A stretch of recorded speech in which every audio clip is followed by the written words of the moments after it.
Hello, everyone. This is Heather with Magnificent Mommas and Magnificent Authors podcast. We're joined here today with author G.M. Kidder. Would you like to introduce yourself and tell us a little bit about yourself? I am G.M. Kidder. I have written 2 books, one a novel, one a novella. I actually have worked as a ghostwriter in different genres and as a contractor for writing, freelance writer for nonprofits and municipalities and some state agencies as well. Sounds exciting. It can be.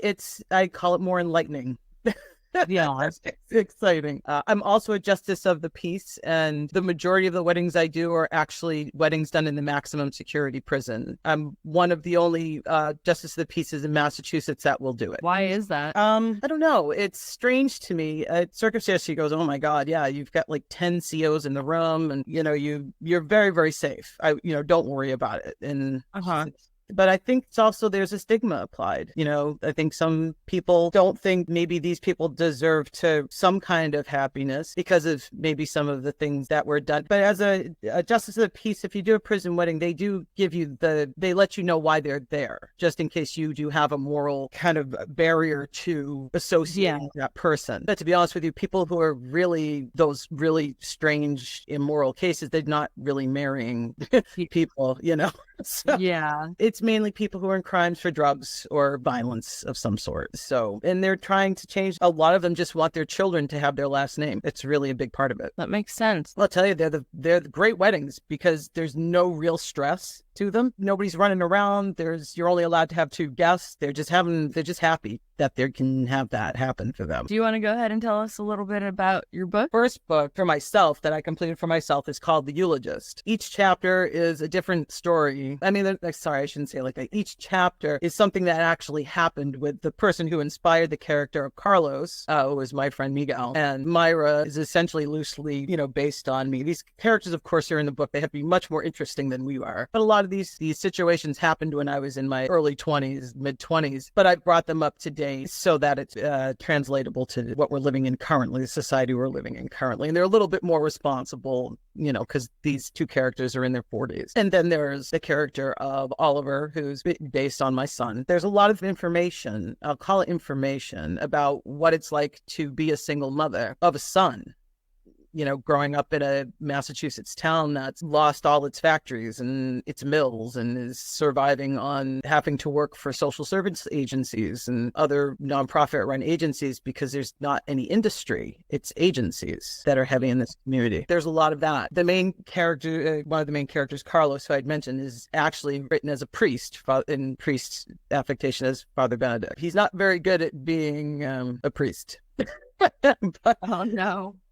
He's not very good at it. And there's a lot of themes about, has it become kind of job security as opposed to a practice of faith? So there's that in there as well. And this is based on my friend Miguel and I, we have been friends for 30 years. So this has always been a totally platonic friendship. So I really wanted to bring that aspect of friendship that I think is missing in a lot of writing these days. I think you go back, I come from the world of 19th century English literature. That's my particular favorite. The friendships that existed in a lot of Thackeray's novels or Dickens novels were very pure in the way that they were written, in terms of there's no ulterior motive. These people are friends. Their conversations had brought them into this intimacy that wasn't muttered by sexual conquest or husband hunting and, that kind of behavior. So, and Jane Austen was fantastic for it, the Brontes as well. And like I said, that's the world I come from. So you're going to maybe see that kind of narrative or prose. Because I just think that we're not getting these stories anymore. I don't think we're getting stories that highlight the fact that human interaction doesn't always have to have a basic goal. I agree completely. It can just be for fun. It can just be because you like spending some time together and talking to each other and getting into stupid little troubles that, we all have to get into. And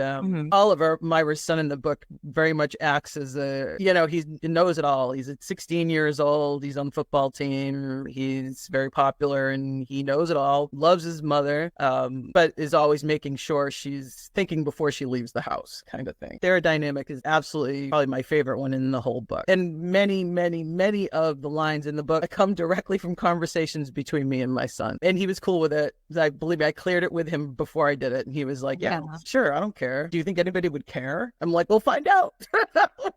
I was curious if you inspired any characters off of people you actually knew or not. They all are. Every person in the book is someone that I knew very well, alive or gone now. But there is a romance in the book that comes very unexpectedly. It's what inspired me to actually put this down. The truth is, I had a writing partner and friend named Jane, and she was a screen doctor. You know, she used to edit scripts and read scripts, and I came more from business writing, political writing, and so she was also from Europe, so she would ask me about dialects within the United States. Would this person actually say this? Is this a conversation that would happen? Because she, American dialect is very different. And I've lived in other parts of the country, spent and known a lot of people, so I could say, well, I would never hear that in North Carolina. No. Like, yeah, so she, 11 years, one of the closest people. We spoke every day and run into somebody quite unexpectedly who I had not seen in 10 years. And he was someone who I used to be involved with. And it kind of shot me for a gun in my head. And I came home and I couldn't talk to Jane directly about it because she lived in California. There was a time difference. It wasn't working. She said, send it to me in an email. Tell me what you want to tell me in an email. And then she called me at 7:00 in the morning in Massachusetts, which means it's about 4:30 her time, because she had read the email and she was like, oh my God, like you never told me about this. And she goes, you write about it like you're writing a book. And that's when she said, you really should write a book, about these. Yeah. Of course, you really should do this. So I don't know how I'm going to do that. But that's really how it came about. Because when she passed away, it was a very sad time to lose a close friend. And she was only 46 years old. And oh wow, that's young. Yes, very young. And she had 2 sons and that she left behind, and one that was the same age as my son and one that was only a toddler at the time. It was just heartbroken. So I wrote it to grieve, to be honest with you. I wrote it because she couldn't write anymore, and I felt like, how terrible am I to waste this time when she was taken so suddenly. She won't be able to fulfill what she wanted to do, which she wanted to write a Scottish epic, like a 3-hour Scottish epic movie. Oh, wow. Yeah, and she had been working on it. But that's something that would take years to do.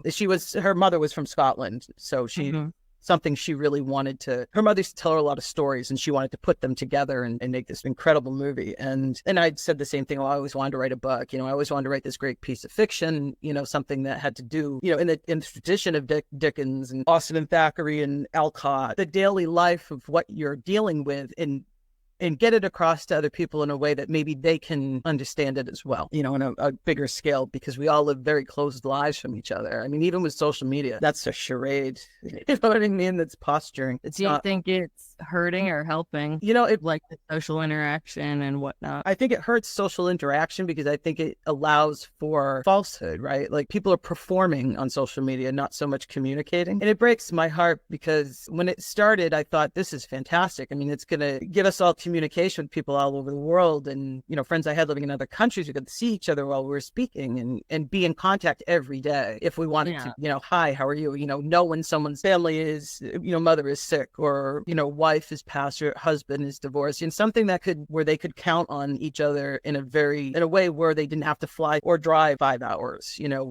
Unfortunately, I was a little too optimistic about humanity. It started to be used as a very destructive tool. I still think it's a very important mode of communication, and I do hope eventually people will begin to really see how a generation that's been brought up on it, my son included, he doesn't know a world without it, having been brought up on it, to see how I've seen the negative of it, you know what I mean, how very afraid he is to say the wrong thing online or to take the wrong picture, in a way that would be construed as him being a certain kind of person. I mean, it's an image. That's probably the main problem with social media, is people are getting an image without actually understanding who they're attacking or who they're agreeing with. I mean, a conversation used to help you to figure that out. A book, a newscast, something that gave you an idea of, an interview of some kind, what their ethics are, what their morals are, what their opinions are, and to respect them as long as they're not outer limits crazy, But it's now gotten to the point where I see groups of people with serious issues in terms of what they think is virtuous, being just strangely vile from what I would consider virtuous. I don't believe in collective hate being a good thing. You don't believe in what? Sorry.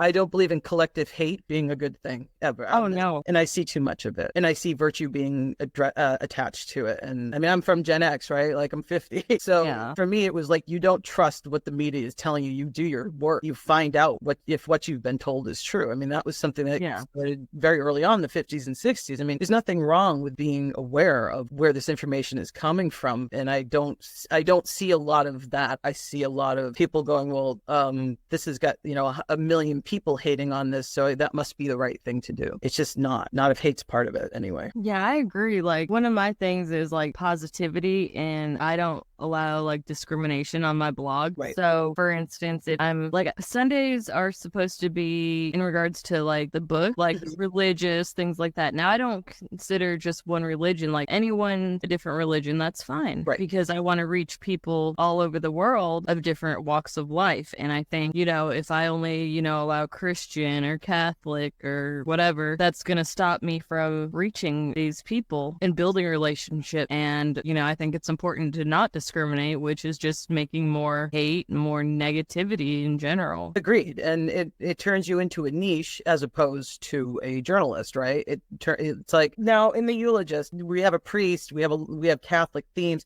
That's because that's the environment in which I grew up and lived for a very long time. Yeah. So that's going to influence it. Does it represent? And I think what you find with Father Benedict is he's more of a theologian than he is a priest, right? He likes all the religions. And that part I based specifically on myself. It's just one of my addictions. I love to read about, older religions, going from the ancient religions, with Hermes and the Emerald Tablets, going up to anything, which I would much rather read those than anything else. But in terms of doing the actually German to English translation of, say, the Bible, and Hebrew scriptures are fantastic. I'm a huge lover of Thich Nhat Hanh, the Buddhist monk that passed away not too long ago, who most people don't know or even understand that Martin Luther King had based his entire philosophy off of Thich Nhat Hanh. They were very close. And, it's because I'm reading, it's funny, you go deep into any subject, you will eventually come in and find that it meets the ends of things you never thought it would. Martin Luther King,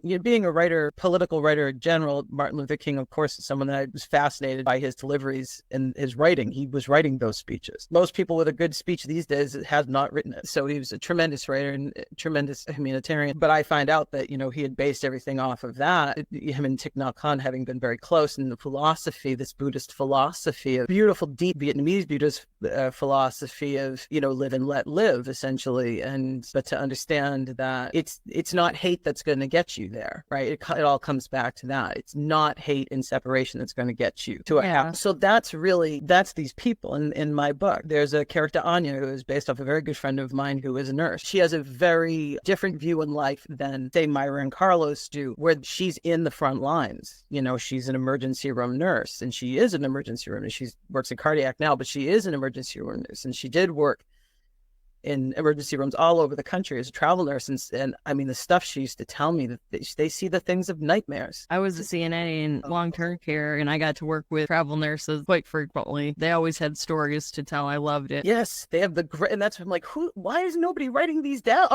Yeah. And Carrie and Anya, we are going to collaborate on a book at one point for her when she gets a minute. As a nurse, you don't get much of a minute. And as a CNA, you don't get much of a minute either. Shoot, you're lucky if you can, grab a drink, let alone anything else. Yep. That's what she says. She started drinking nutrition shakes and Pedialyte.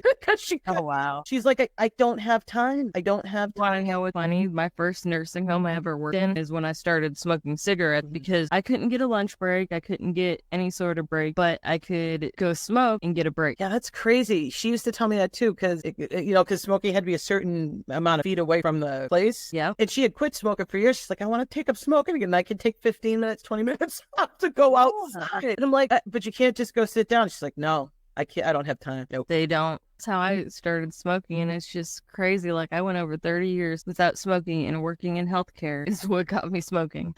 That's irony. So, she was someone I wanted to bring in to give a little bit of her point of view in the way life works a little bit. And that's what the most important thing I think was to me as I was writing it. And I think you'll be able to, and this I just have from people I know who've read it, they can feel the mourning within it. And that's probably why the theme is, Carlos and Myra actually do work together. When he has a funeral, he'll recommend the people organizing this funeral to contact Myra so she can write the eulogy for them. And hence, this is why she is the eulogist. I got to take a lot of fun things that Miguel and I had done together, and Anya, Carrie and I had done together, and bring them into this time, out the 80s and 90s, and bring them here and make it look like they're, a couple of 40-somethings that just do the dumbest stuff sometimes. I get it completely. So it was fun. And then he read it and cried and said, "Oh my God, thank you so much for, writing these stories." Because he tells, his friends too, we don't get to see each other a lot anymore. We have kids and lives, and we talk at least once a week, though. We make sure we talk. Yeah. But he thought it was important too, because both he and I, by people we had been with in the past, would always accuse us of having some kind of, affair or be sexually involved at least at one point within our friendship. And it never was. We were closer to a brother and sister than we would ever be to something like that. Both oldest children, both came from very ethnic families, both had very troubled fathers. So we immediately bonded when we met. Of course, over stuff like that, it's hard not to. And some people just don't understand that. I've noticed that it's just, if you don't, I think the thing is, I met him, I was 19 or 20, and he was like 18 or 19, right around that time. And we were both just a little too mature for our age. Just knew the futility of some of the nonsense that a lot of our friends were getting involved in. And, having come from terrible relations, views of terrible relationships, where it was like, why would you waste your time dealing with these behaviors? And it was almost like we bonded over the fact we would watch these very immature things our friends were doing, or we believed were immature, which were probably right on point for their age, to be honest with you. Making these terrible decisions in relationships, doing really stupid things, and throwing jobs away to appease, a girlfriend or boyfriend, or alienating friends and family members, for a very toxic relationship. And we were just over that by a very young age, because we'd seen a lot of it, as kids. So, and that of course created different, other issues. With dating, of course, but we understood each other in a very real way. We're still my best friend. Very lucky. What kind of advice would you give for young readers, or not young readers, young writers? Sorry, young writers, read.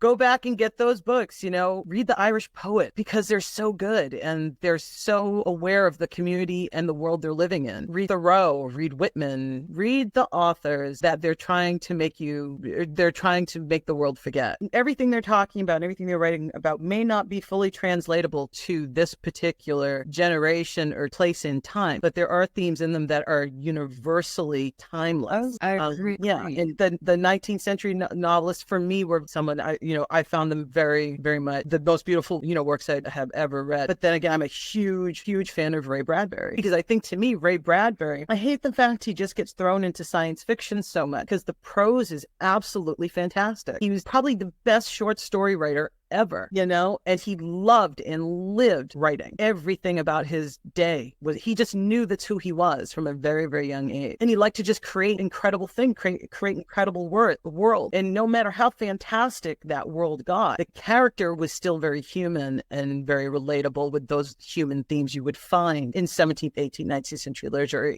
or even early 20th century literature. And read literature from all over the world. We, follow Goethe's, example. We are living in the time where everything can be translated into your language to read it. Yeah. Read it.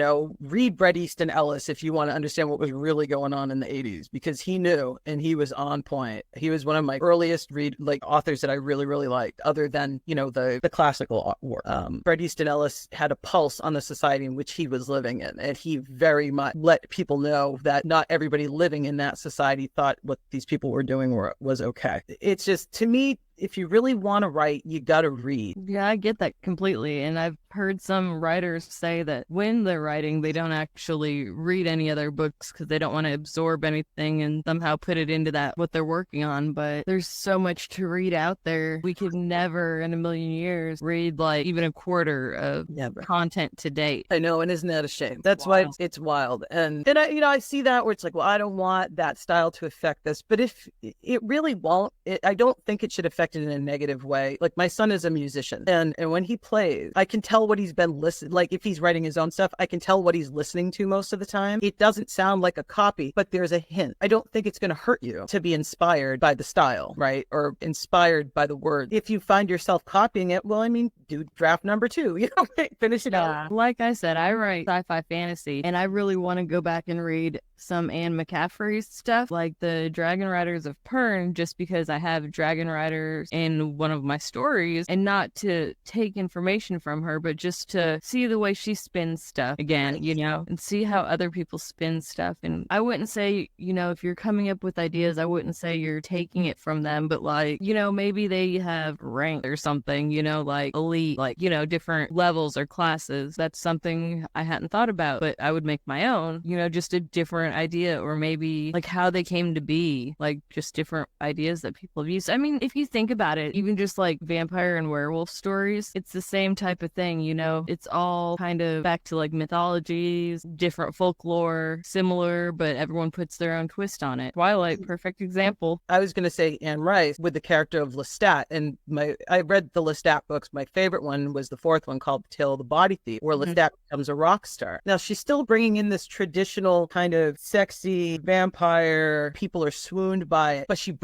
also brings into it this insane narcissism where it's like, well, I think I'll just be a rock star for the next 50 years. No one will notice and I'll fake my death. You know what I mean? Like she brings it to a really interesting place, you know, in those kinds of the folklores that these rock stars that have passed away very early, they somehow had faked their death, right? Like there's still, you know, like Elvis and Sid Vicious and people saying, no, they're really still alive. It was a fake. So she kind of, you know, brings that into the book. So yeah, she's got the traditional vampire who can't be in the sun and, you know, but brings that nightlife into an LA rock. And then you see similar stuff like that in other books and movies where they've got the vampires as, you know, rock stars or musicians. And it's funny because, I mean, they're doing it in a different way, but they're still, yeah. It makes it, you could see the traditional lore of the vampire, you could see why they would be attracted to that scene, right? Or it's safe in it, safe to kill in it. You know what I mean? Because it's you know, drugs and alcohol in it. So they could pass it off as an overdose.